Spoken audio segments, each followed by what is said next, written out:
Hello guys, welcome to Happy Streamers channel. Hope you're doing well. In this video I'm going to show you how to stop backups from Google Photos. So guys, to do this, your Google Photos must be connected with your Gmail account. So guys, let's continue into your Google Photos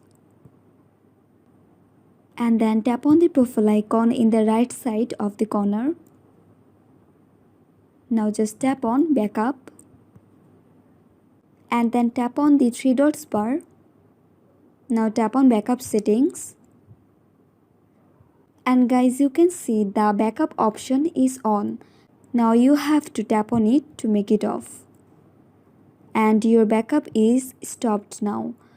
So guys, that's how you can stop backups from Google Photos very easily.